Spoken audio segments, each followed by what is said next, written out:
beloved students and other participants and teachers. We all know that UN has been playing a big role for the last 75 years in bringing about peace in this world. And looking forward, UN has this year's theme is to bring about multilateralism. So that's a main theme which they have taken for this year, to make sure that there is a cooperation between all the nations towards a unique goal. So these sustainable goals which UN has set forward for the world is something which is unique. We all know that when we have analyzed it through different programs, and we know that these goals are really essential for the world, and UN is working towards it for the last few years, especially when you see there are many countries which are still reeling under poverty, hunger. Some parts of the world are struggling because they don't have proper jobs. So trying to provide jobs for the youth. And we know that the entire world is now in a very difficult situation because of the climate changes. And also to tackle all these things, UN has brought about a wonderful 17 goals, and UN is working towards achieving those goals. So, and I believe that it's our responsibility also, especially when we are celebrating the 75th year of UN. Incidentally, it's also the 75th year of existence of St. Albert's College. So, as students of St. Albert's College, when we are working in hand with UN, we also should promote these SDGs, which will help us to make this world a better place. Especially there are people who are underprivileged. They don't have proper facilities. They don't have proper essential amenities. So it's our responsibility also to make this world a better place. Education, as our father of nation used to say, it should widen our horizons. So if we are educated people, it should widen our horizons really, and it should allow us to look into the lives of others and see from their viewpoint the difficulties which they face. And if we are really becoming one with them, there is no other alternative but to get into their lives and make their lives better. So, and I hope that these initiatives which UN has taken will challenge you and make you really ambassadors who will bring about a change in this world to make this world a better place for each and everyone in this world. So thank you, and God bless you. Thank you, Father.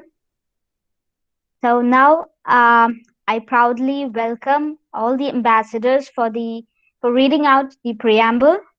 And as Father said, we'll surely take pride in bringing a change from our side in changing this world with at least one step forward. So, dear ambassadors, are you ready? Shine mic is off.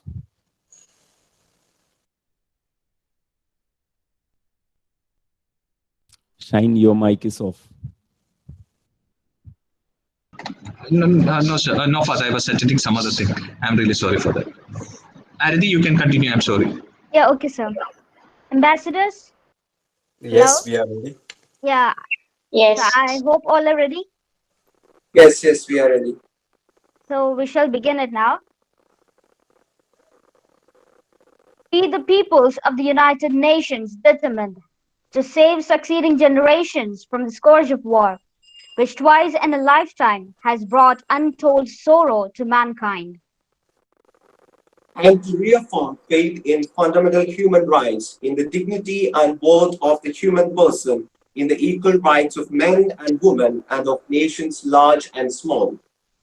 And to establish conditions under which justice and respect for the obligations arising from the treaties and other sources of international law can be maintained. And to promote social progress and better standards of life in larger freedom. And for these ends, to practice tolerance and live together in peace with one another as good neighbors. And to unite our strength to maintain international peace and security, and to ensure by the acceptance of principles and the institution of methods that armed force shall not be used save in the common interest.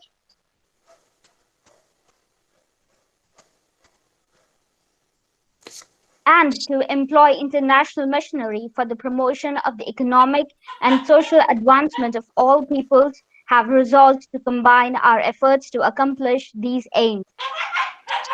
Accordingly, our respective governments, through representatives assembled in the city of San Francisco, who have exhibited their full powers, found to be in good and due form, have agreed to the present Charter of the United Nations, and do hereby establish an international organization to be known as the The United The United United United Nations. Nations. Nations. Nations.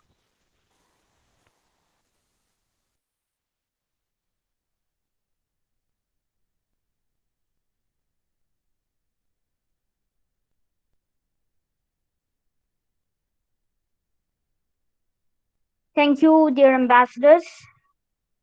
Now I would like to welcome um, Ellen John Samuel, the SDG officer Sir, at the United Nations. Welcome you, sir.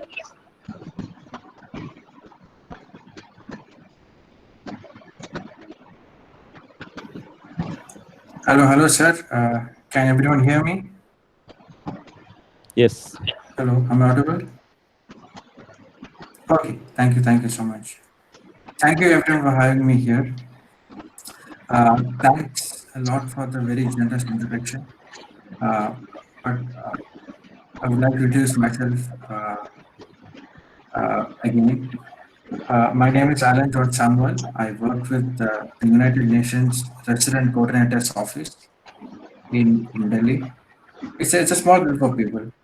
We are around 20 of us supporting various activities of the UN country team. I am deputed to Niti Aayog, which is a part of the government of India. It's a premier think tank for the government of India. So Niti, why? Because Niti Aayog is the official nodal agency for SDGs for the country from the government side. So it's Niti Aayog's responsibility to adopt, implement, and monitor SDGs in the country. So there's a small team at Niti Aayog headed by an IS officer, which does this work. So my job is to support this team from the UN side in carrying out their mandate. So I've been working with the RC office since May last year, 2019. sir, Uh, Even though I am from the UN system, my work is, like I said, largely involved with the government because there's a difference in mandate between UN and the government. Uh, the UN can, the SDGs were designed under the leadership of the UN, no doubt about it. But the mandate and the responsibility to implement the goals to make sure that a state or a country reaches these goals is a primary responsibility of the governments at various levels, state government, central government, even a district administration. So that would be my first point. So the responsibility, the mandate is very clearly defined. While the UN's role is to, we call it setting the table. The UN's job is to create a table so that different stakeholders can come together, discuss, even creates a platform for discussion, for debates, for let's say the biggest example is formation of the SDGs, which started in the 1990s and which culminated in the adoption of the SDG agenda in the UN General Assembly in September 2015. So the UN's job is to create platforms so that solutions emerge, discussions happen, debates happen, and it is the government's job to using its resources, using its mandate to implement the various programs and policies so that together we achieve the goals and targets. So I'm sure you are well versed with SDGs, and I'm going to give a very short introduction about it. I think my whole presentation will not take more than 10-15 minutes. We know that we had the Millennium Development Goals from 2000 to 2015. So in 2015, world leaders joined hands to create the Sustainable Development Goals because there was a huge consensus that the planet was facing a lot of challenges in terms of sustainability. By sustainability, what we mean is very simply that we have to leave behind a planet which our coming generations, which our future generations can use for their own well-being. So if we overconsume the resources and we do not deal with our resources responsibly, the planet that our next generation is going to inherit is going to be a very different planet from what we have now. So the principles of sustainability are embedded in all the 17 goals. There are economic, social, and environmental aspects of the goals. If you look at it, even though each and every goal has all these aspects, but the initial 4 or 5 goals are mostly about social causes, and the next 4 or 5 goals are about economic aspects. And starting from 12, there's a lot of focus on sustainability. We know there are 17 goals and 169 targets. The overall timeline that we have to achieve this is 2030. However, there are some targets which we have to achieve by 2025, by some we have to achieve by 2022. So there are different targets, but the framework as a whole, we are looking at achieving by 2030. I would like to reiterate the point that I made again before. Even though the SDGs were created as a result of the process facilitated by the UN, the ownership lies largely with the government. So, as much the governments have a huge role in making sure that the correct set of programs and policies are designed and implemented so that we reach the goals and targets on time. Not only the government at the central level, states also play a very important role in this. Now, coming to my second point, which is how important is India in the whole agenda of SDGs? If you look at a lot of development parameters, Sub-Saharan Africa and South Asia host huge development challenges. So, in the recent decade, the other parts of the world have achieved a lot of progress in a lot of key indicators. But we see that Sub-Saharan Africa and South Asia still has a lot of massive challenges to be addressed on a very large scale. India, we know, is a very populous country. We are 1.3 billion people.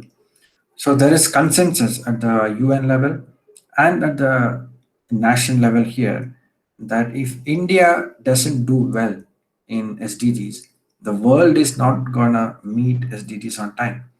So the success of SDGs at the global level depends a lot on us. We are 18% of the world population, and when it comes to development challenges, I'm sure we have a large number of poor people compared to many other countries. We have still issues related to infrastructure, health, education, economic growth, gainful employment, addressing climate change. So it makes India a very responsible party in the whole agenda. That if we don't do well, the world is not going to achieve SDGs on time. My third point is, if you look at India's national development agenda, fortunately, there's a lot of alignment with the SDGs. For example, let's say the Poshan Abhiyan, which focuses on nutrition, is very closely aligned with SDGs 2 and 3. 2 is about nutrition and 3 is about good health. The International Solar Alliance, which we have led the creation of along with France, is very closely linked to SDG 7, which is about energy, and SDG 13, which is about climate change. So there is a lot of alignment at the national level of the key policies with SDGs. But the key here is that things have to be achieved on time. So that's the thing about a program or a scheme. If you have an infinite time ahead of you, you are very likely to achieve it at some point. But the point here is that there is a time limit. So we have to achieve things by 2030 or before. So that's where the challenge is. So that is a focus at the national level. That how can we design efficient, collaborative policy and programs so that we meet our targets on time. We don't have an infinite deadline. We have a very strict deadline of 2030 to achieve this. That is the reason why we have a lot of focus on efficiencies. Now, given that the mandate is with various stakeholders, who is doing what? I'll briefly explain. At the national level, like I said, Niti Aayog has the overall responsibility of coordinating it. And at the state level, states are also very important partners in this. We know that there's a union list, there's a state list of responsibilities for the various governments, and areas like health, education are mostly with the state governments. So unless both these key stakeholders take the framework very seriously, it's difficult for us to achieve the targets on time. So Niti Aayog, keeping this in view, promotes something we call competitive and cooperative federalism. The government in Delhi, the central government, uh, focuses a lot on active collaboration with the states. We are not saying that we are going to achieve this by ourselves. We are not going to say that we are capable of doing everything by ourselves, but we are saying that we can achieve this only with the active participation of the state governments. So this is the reason why Niti Aayog has instituted close collaboration with the planning departments of the state governments. So the state government, most states have either a planning department or a planning board. Some states have both. So this planning department or the planning board at the state level deals mostly with the SDGs. So we at sitting in Niti Aayog, we have direct collaboration with them. We used to invite them at least twice a year to Delhi, all the planning secretaries for an SDG review. We would ask every state planning secretary, what is the progress in your state? What have you done? What's your plan for the next year or the next 2, 3 years? What are the challenges that you're facing? And how have you addressed your challenges in the past? So there's a very close partnership with the state governments in doing this. So the message is we are in this together. The central government alone, even though it has the overall responsibility, we cannot do it by ourselves. There is a need of close partnership with the state governments. That's the reason why both these parties work very closely. And it's very promising to see that like center and state works together on this. State, there are some states which take further SDG localization very seriously, which is by looking at the districts. So like a center-state relationship, there is also a state-district relationship. So some states have realized that for the state, for them to perform well, the district should perform well. Like for the country to perform well, state should perform well. So for a state to perform well, the district should perform well. So some states have taken it very seriously to make sure that they have monitoring frameworks in place. Like there's a set of indicators to measure the progress in each targets and goal. So while some states have these indicators at the state level, some other states have gone to the next step by designing indicators for the district so that when the districts perform well, the states also do well. That's the further level of localization which some states are actively uh, pursuing. Now, I would like to, even though I've mentioned it, I would like to introduce a very important concept. This is localization. This is what, when we say SDG localization, that means that adopting, implementing, and monitoring at a state or district level, delegating the responsibilities, each stakeholder fully aware of his or her own responsibility, and the change is made at the local level. Not everything is driven from the national capital. but the states and district take a huge responsibility and doing it. So Niti Aayog tries to push SDG localization with the states. So if we have an 8-step process of doing this. I will quickly go through it. I won't take more than a minute. The first step is sensitization. It's a now the SDGs were adopted in 15. Now we have passed 5 years. So by now, a lot of states, even most states, are aware of what is to be done, what's the framework, what's the need of indicators. But back in the day, 3-4 years ago, a lot of governments were still not aware of the importance of this framework. So the first step was making them aware, the process of sensitization. The second process would be creating a monitoring framework. Now, Niti Aayog is not directly in charge of implementing SDGs. That's the responsibility of the ministries and the state governments. The mandate of Niti Aayog is to monitor. Niti Aayog, more or less at the central level, is like a planning department. Niti Aayog plans and monitors. So it doesn't get into the middle and the important part, which is implementing. That is done by the ministries and the state governments. But what NITI does, we create indicator frameworks to monitor the progress at the state and national level, so that once in a year or twice a year, we get to review how are we performing. Are we going in the right direction? Are we progressing with the right pace? So these are very important questions. The third step is improving the data ecosystem.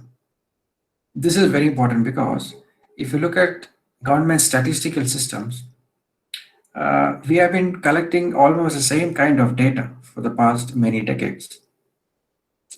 But to efficiently monitor the progress under the SDG framework, we need to collect data on new indicators and more frequently. For example, if you look at goal number 12, it's about responsible consumption and production. So we need to monitor we need to have indicators on our wastage, food wastage, our supply chain efficiencies, the disposal of our hazardous chemicals, disposal of biodegradable waste. So my point is SDGs throw up an opportunity for the statistical systems at the state and national level to put in place mechanisms to monitor progress in these new areas. So SDGs, so this is something that we try to remind the stakeholders. SDGs is not a second version of MDGs. SDGs is a completely different framework. The sustainable part is very important. So when you try to monitor your progress, do not forget the sustainable part. The fourth step is building partnerships. Like I said, the governments cannot do it by themselves. They have to partner with the civil society organizations, academic partners, think tanks. All these different stakeholders have to come together, apply their minds, and create strategies and monitoring mechanisms to monitor our progress effectively. The fifth step is usually setting up of a dedicated cell at the national level or at the state level for monitoring SDGs. So usually this is hosted within the planning department with a dedicated set of people who are trained in monitoring the progress and visualizing it, and also helping the leadership of the state government. It can be the department secretaries, it can be your chief secretary, it can be your chief minister in reviewing the progress. The sixth step is to put in place a dashboard. When you see things on a dashboard, it's very easy to get the message.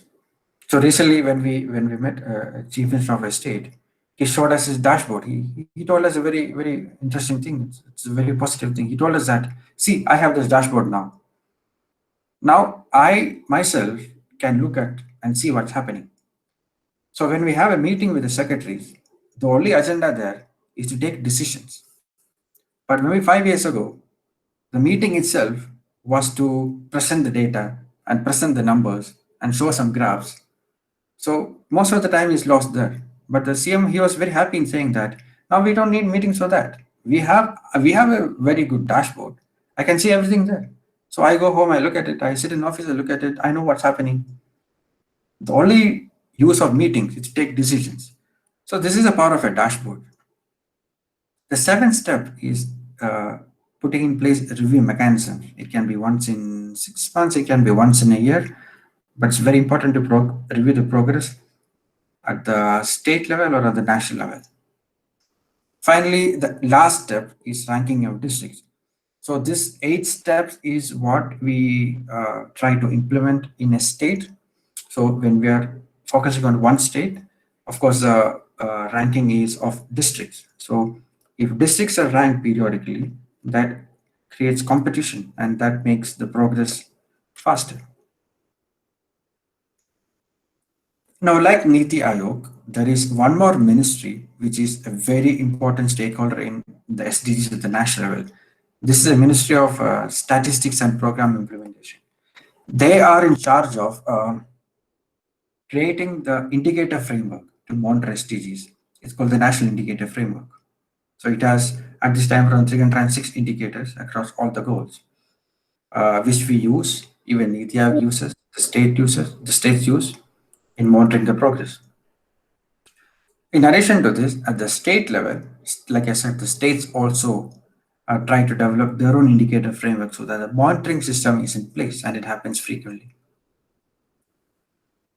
Uh,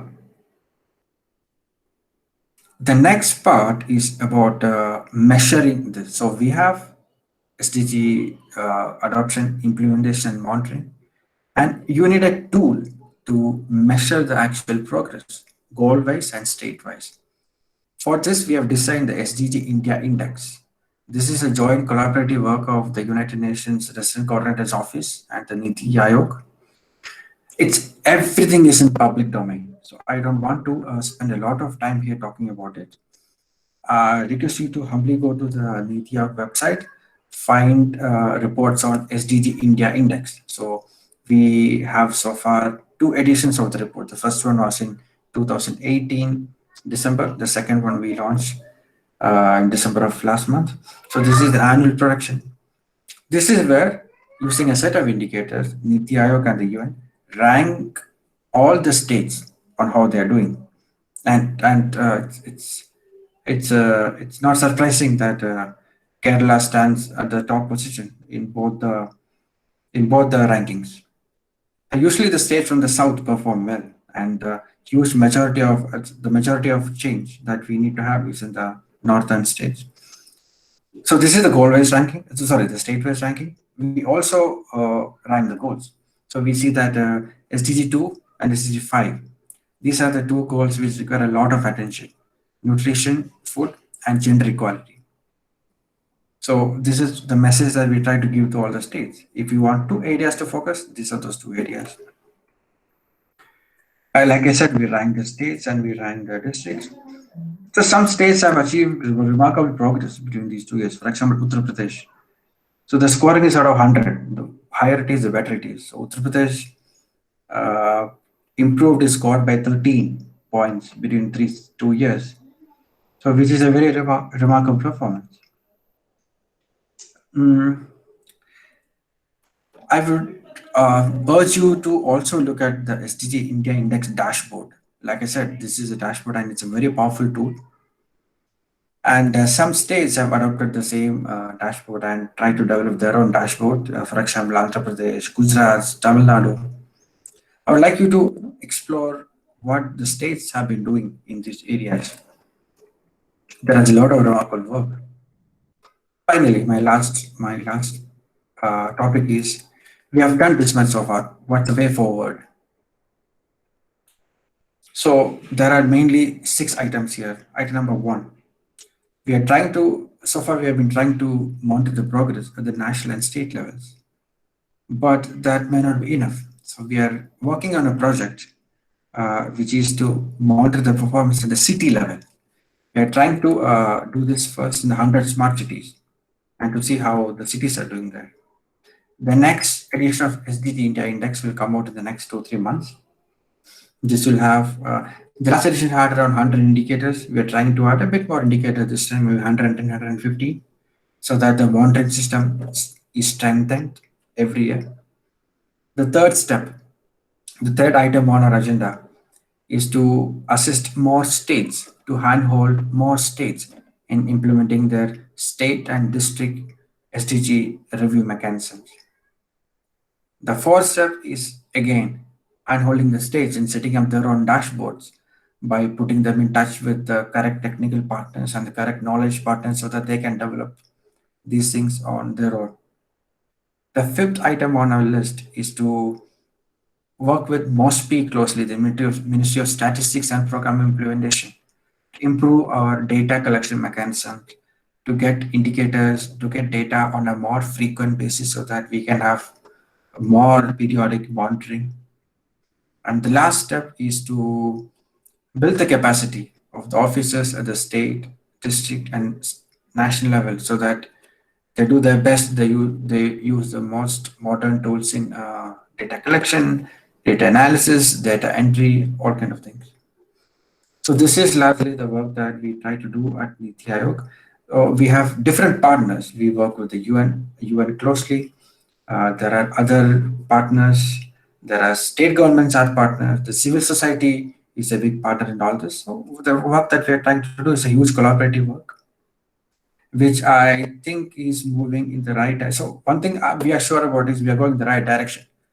But we think that we might be, there's a need to do it faster. There's a need to accelerate our progress. So we are going in the right direction, but we might want to increase the pace of this so that we reach the goals on time. That's all from my side. I hope that I've been able to share some useful aspects of the work that we are trying to do. Thank you. Thanks a lot for having me. Thanks a lot for your time. Thank you very much. Thank you so much, sir, for enlightening us on the ideas of SDG and the strategies that we need to take responsibly, united, staying united. So thank you very much, sir. So next I would like to welcome Professor Nitin Ramakrishnan, sir, for his message.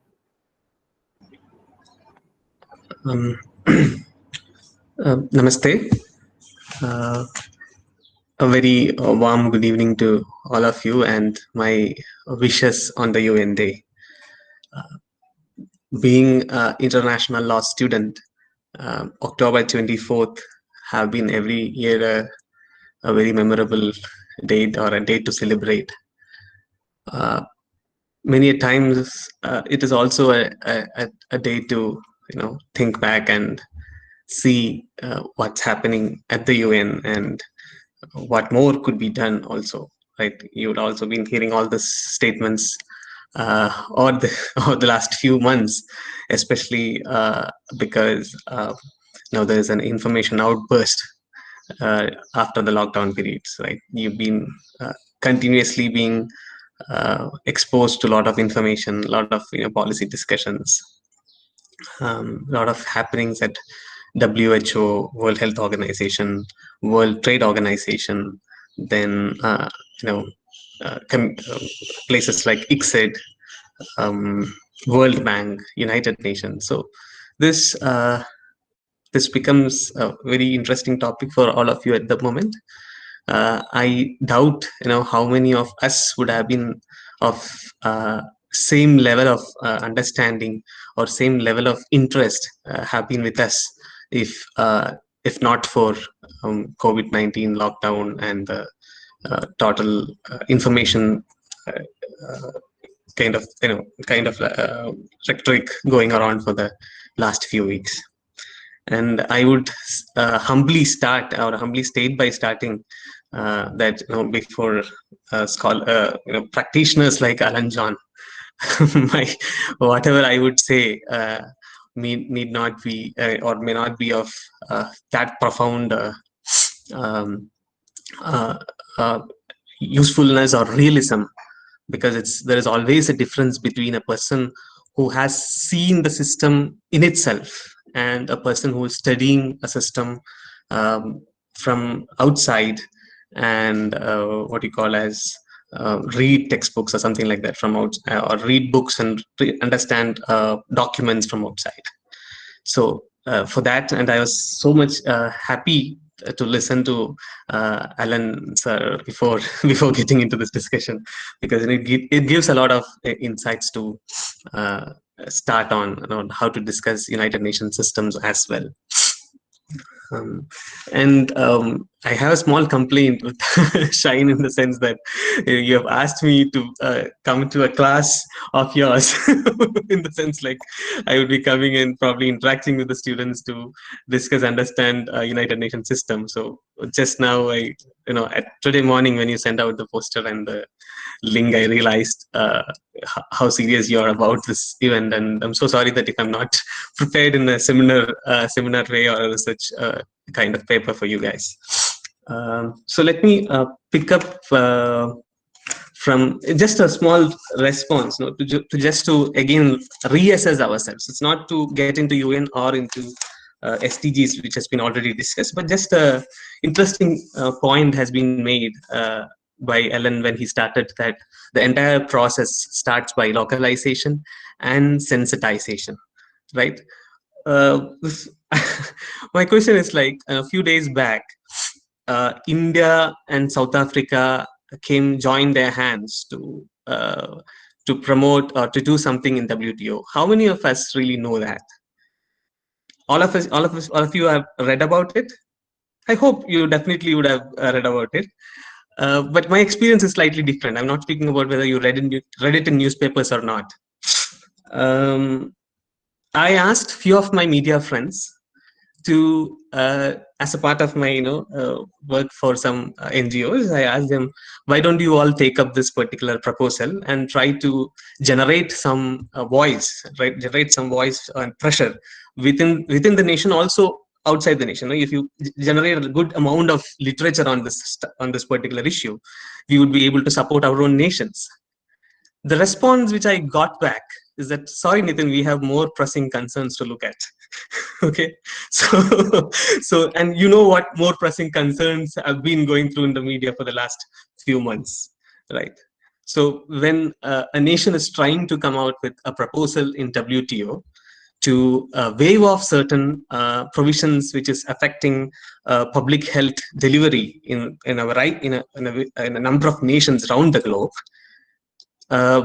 our media and our own, perhaps public intellectuals have many other things to discuss in terms. I'm not saying that these things are not important to discuss. Whatever they've been discussing are also very important to ideas. But sometimes we lack our understanding about what's happening at the global level and what the governments are doing at the global level, which has a substantial impact on our lives.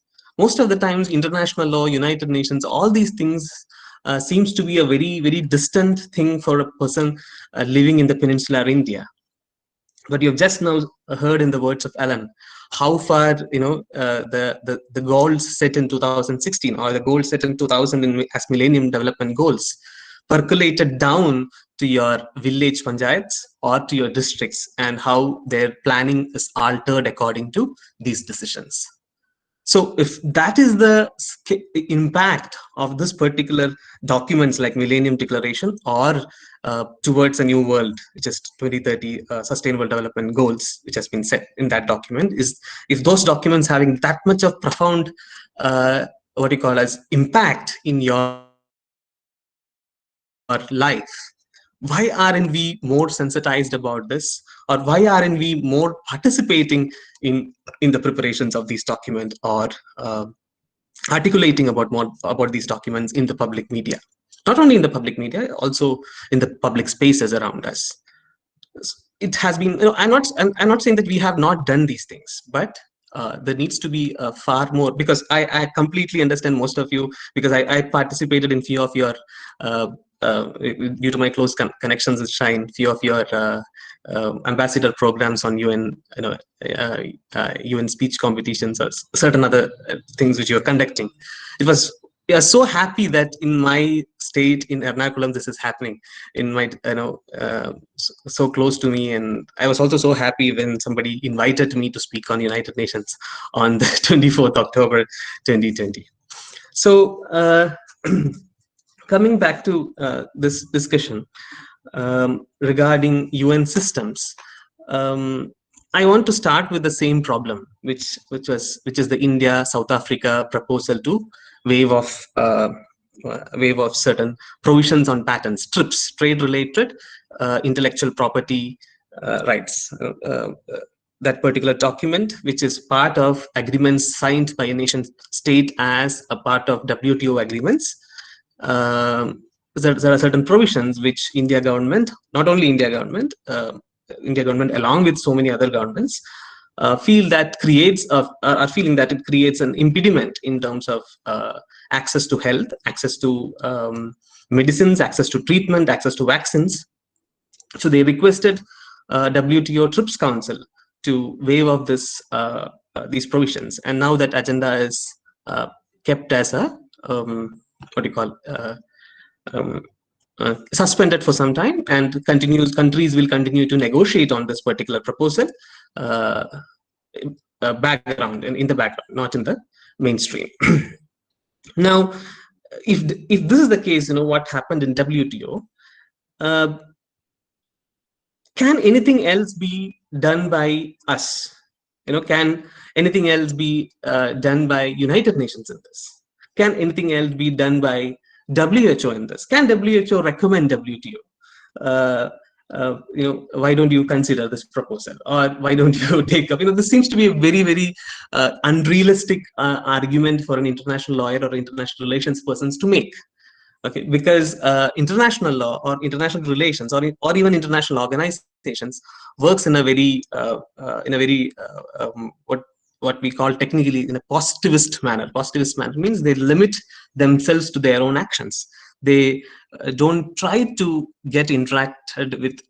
Probably they interact, consult, speak to each other, but they don't normally recommend to each other certain steps or certain actions to be taken up, because each of them, the fundamental systems are based on how nations are willing to cooperate, and the entire power is given still back to government. As initially when Alan started to discuss, he said the mandate of following United Nations SDG goals, right, is though the mandate has come from United Nations, the responsibility lies back in the government.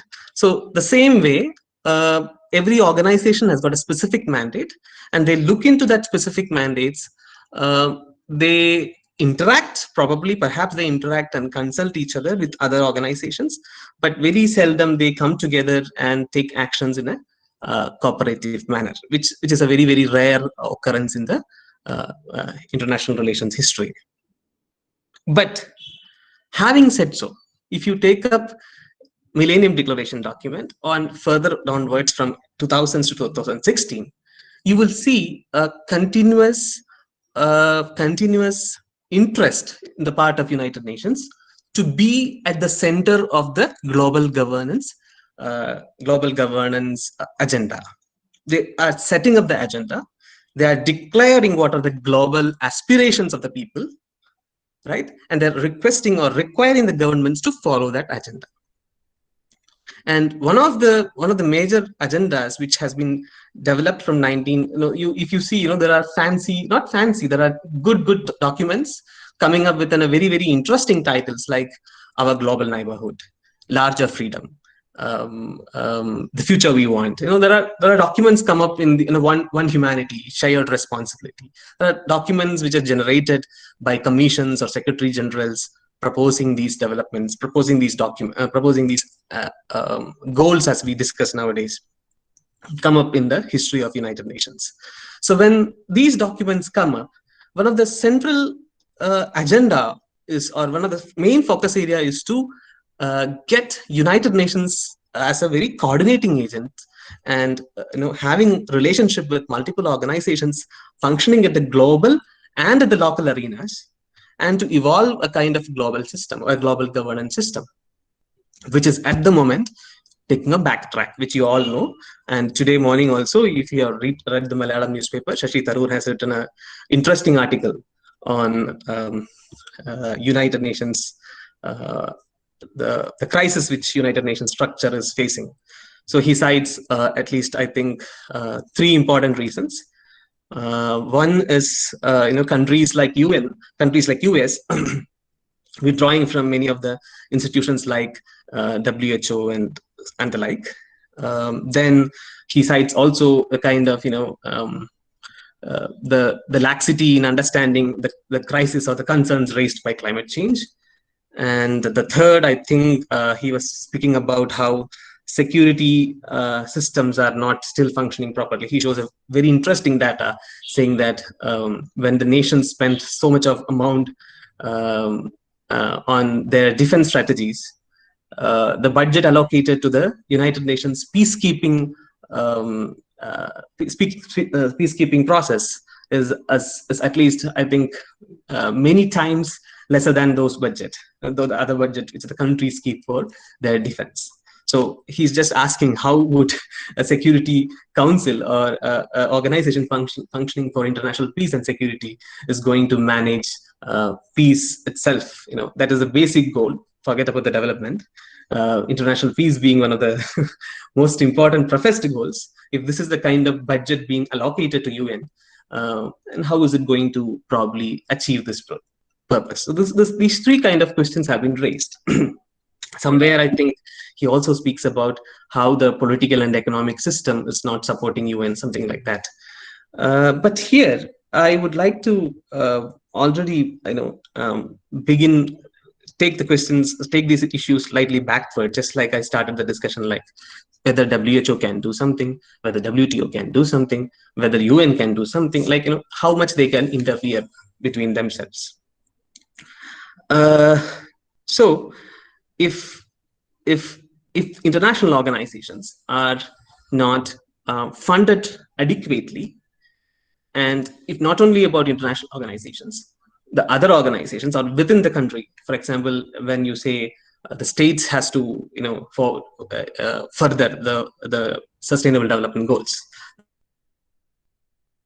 the district has to further the sustainable development goals, there needs to be a kind of funding support which happens to them. And what kind of things which happen at the moment with GST kind of thing in India. I'm just speaking a simple example. I'm not saying that this is something very grave, but you could understand how budgets is at the global level and at the local level is having a problem, is having its own problems. Now, if that is the case, if there is some problem with the budget, if there is some problem with the finance, where do we actually go to? Do we go to the political organization, or do we go to the economic systems, or do we try to look at the financial systems or the financial organizations? So how much approachable are we in terms of if we go to IMF or World Bank, or even Bank of International Settlements, or even probably, if you want to ask, even trade organizations also. So just now, when we have in the middle of the pandemic, you approach WTO to have a support system for delivering much better global health system. WTO is not very much inclined to take a speedy action, right? Similarly, how far IMF or World Bank could help us to probably alter the financial systems or the international financial architecture in order to promote sustainable development goal. I require all of you to probably, if possible, read a small article by Dr. Celine Tan on developing a post-COVID international financial architecture. It's a small blog. You can just type Dr. Celine Tan. She's an international law professor from University of Warwick. So she has written some articles on this. Now, I'll stop in a few minutes, because my topic is just to show the United Systems. I just came up with the background of these questions, like how far these organizations can interact with each other. It seems to be a very, very unrealistic dream for any international lawyer or international relations person. I want to take your attention specifically to United Nations Charter, Article 56 and 63. Okay. So I know there's some difficult in share. I would love to share my screen and discuss that.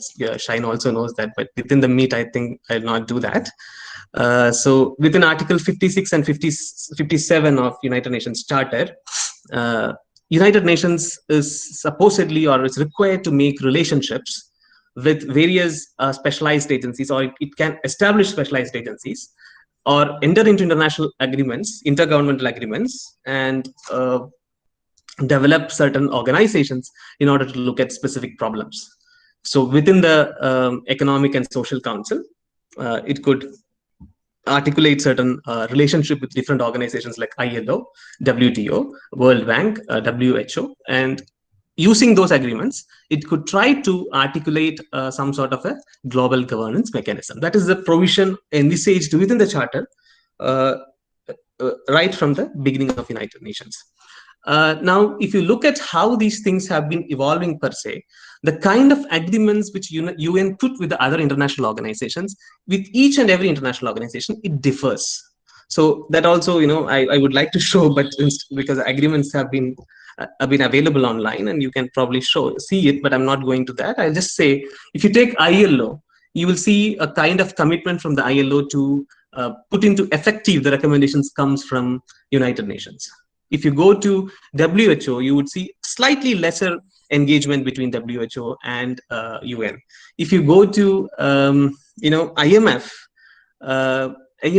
or World Bank agreements between United Nations, there's a specific clause, I think, if I'm correct, it says that there should not be recommendations, something like that. Or even if it is a recommendation, it's just a kind of consultation or consulting note, something. I would have loved to read the provision and discuss the provision with you as a lawyer, but at the moment, let me not venture into that.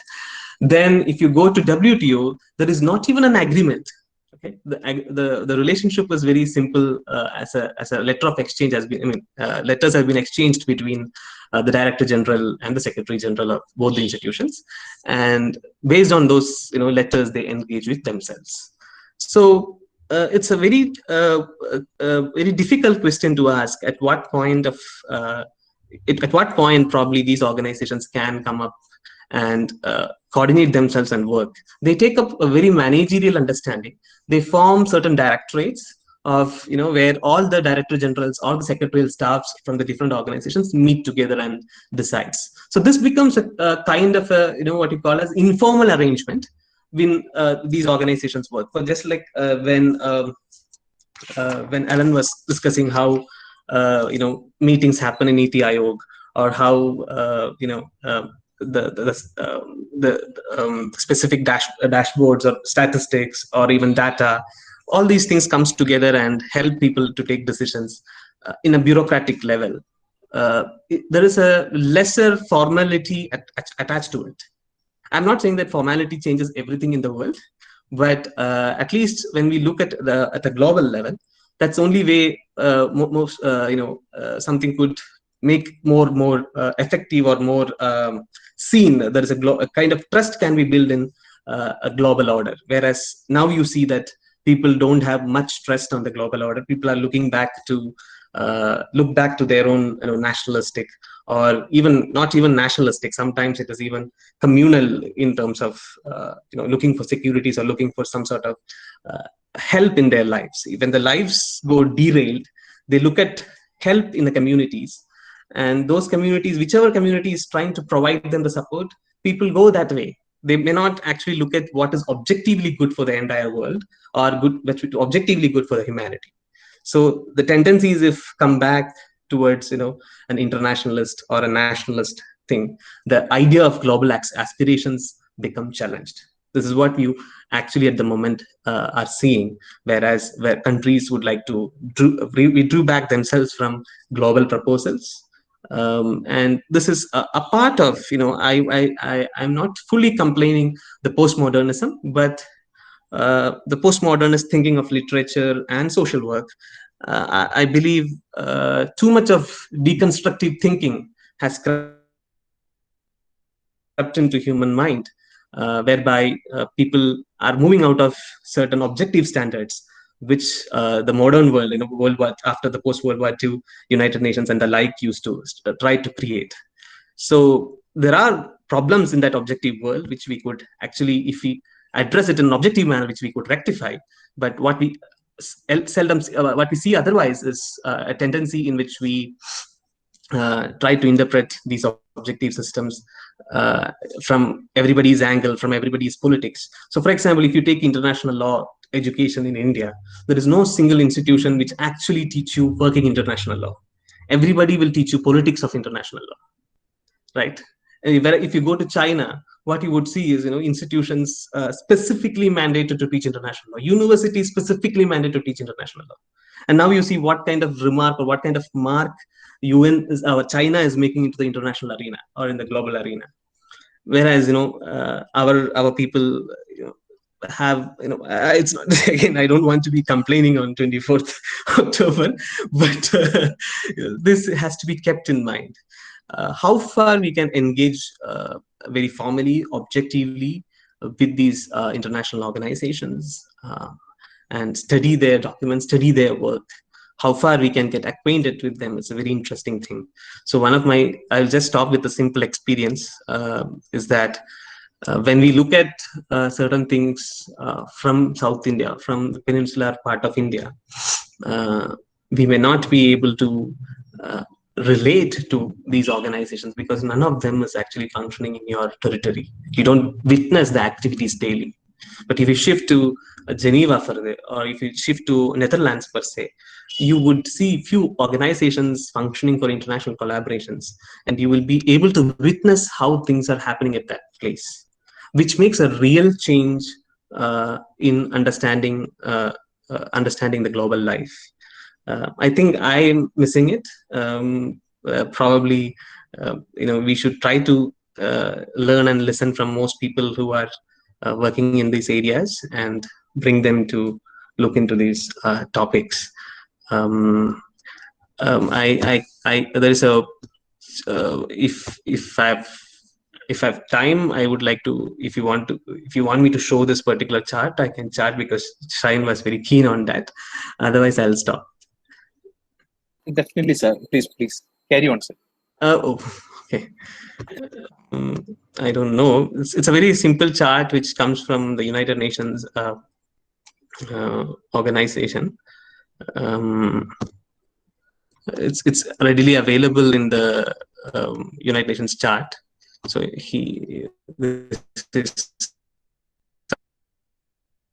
something which, you go to the United Nations organizations, what do you call, footer of the website, you will see United Nations systems chart, in which you could see how UN. Are you seeing my screen?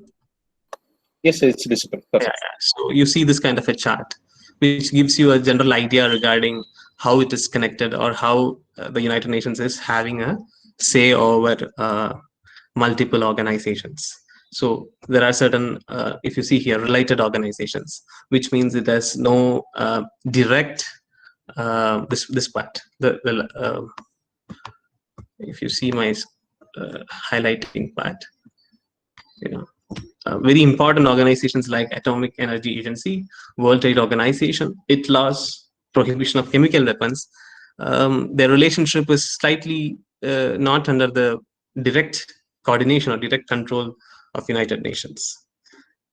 Whereas if you come to specialized agencies, you have another group of agencies, and within this, itself, you will see a different levels of agreement, different types of agreement UN puts with each of these organizations, which makes a real change. I'm not sure that I would probably require to have an empirical study on that, how these agreements have actually converted the relationship in practice.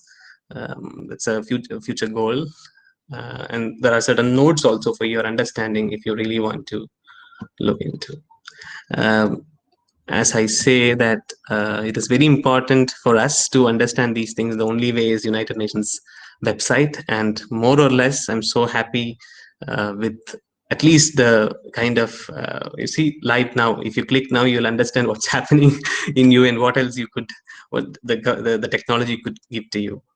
So please go through these websites. You have documents here. It's a very important thing to learn things objectively and formally when things are not under your direct observation. So learning things through newspapers may not help you really.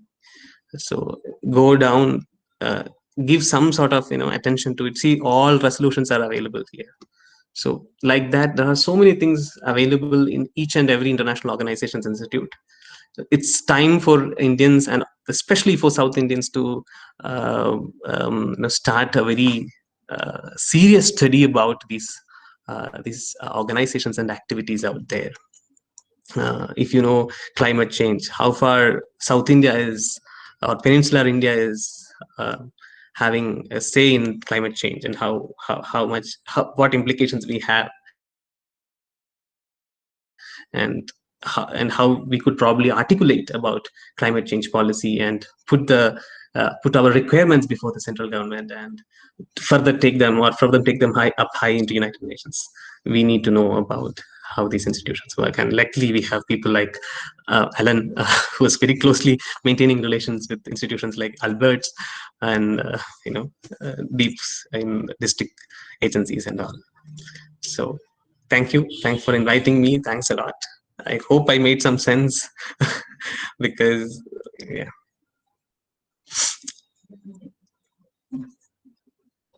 Thank you very much, Nitin sir, for your words. Next, we'll move on to the vote of thanks. And for that, I welcome Sonu to deliver the vote of thanks. Sonu? Yes, am I audible, Arati? Yeah, sure. Thank Go ahead. you. Thank you. Good afternoon to all. In this auspicious occasion as UN celebrates its 75th anniversary on October 24, 2020, I felt really honored to say the vote of thanks to such a glorious session handled by the international experts as well as some of the eminent personalities representing the pride of our nation. So let me go on to my duties. Duty enlaid upon me on today is to express the sincere vote of thanks on behalf of the UN 75 2020 and the Albertian Foundation and my fellow ambassadors to all the dignitaries who have delivered their glorious messages in this event. First, I sincerely thank upon Professor Shine Anthony Sir for delivering the welcome address for this auspicious occasion. Thank you so much, sir, for being with us, for being supportive for all the ambassadors, for all the initiatives taken by the UN 75 and the Albertian Foundation. Thank you so much, sir. Now I want to thank you, sir. Now I move on to thank Reverend Father Varghese John Christopher for delivering the UN Day messages, in which he has said that the importance of promoting sustainable development goals and the need of upliftment of the education, which our father of our nation, Sri Mahatma Gandhi has pointed out to its importance and in ensuring its implementation. And next, I move on to thank Sri Alan John Samuel Sir, Sustainable Development Goal Officer at the United Nations, for delivering such an interesting session in which he has enlisted a great things regarding the massive challenges that are yet to be taken into consideration in the South Asia, and he has also pointed out to the concept of localization, pointing out to the importance and the role of India in promoting sustainable development goals across the world, as well as the initiatives taken by the central and the state government in India, and the details of the 8 steps which are planning to be implemented in the states to attain the sustainable development goals. Thank you so much, sir, for your valuable words. Now, I move on to thank Professor Nitin Ramakrishnan Sir, as Assistant Professor in International Law, Chinmaya Vishwavidyapith, Deemed University. In his speech, he has delivered greater knowledge on the importance that lies behind knowing about the international affirmations and the initiatives taken by the governments that will have a definite impact in our life. And also, he has listed upon the initiatives taken by the United Nations to be at the center of global governance agenda in 2020 and the different aspects of WTO. And he also remembered us about the importance of going through Dr. Celine Tam's article, which will be found as very handy one in knowing about the sustainable development goals and the initiatives which are needed to be adopted to reach our goal. Last but not the least, I thank all the professors, deans, and other faculty members, students who have participated in the session. And I also take this opportunity to thank my fellow ambassadors, Arati Salif, Avinash Ashok, Alina Annabelle, Anjali Salif, Shabna Yusuf, Aparna Suresh, Aditya Raja, and dear Devani for your auspicious presence and for your valuable message deliverance in this glorious day. I would like to turn your attention to an important goal. The journey to 1,000 miles should begin with a single step. Let this be our single step towards glory. Thank you so much. Thank you, Sonu. That was really amazing. Thank you so much.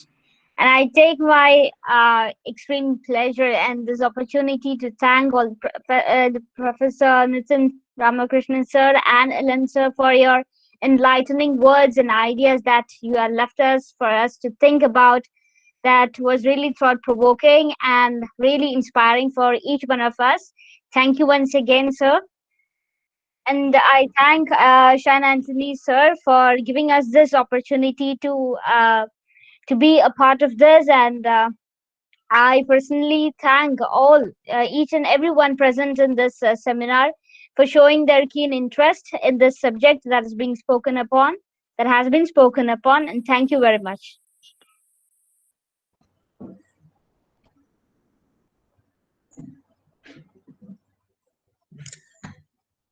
Thank you.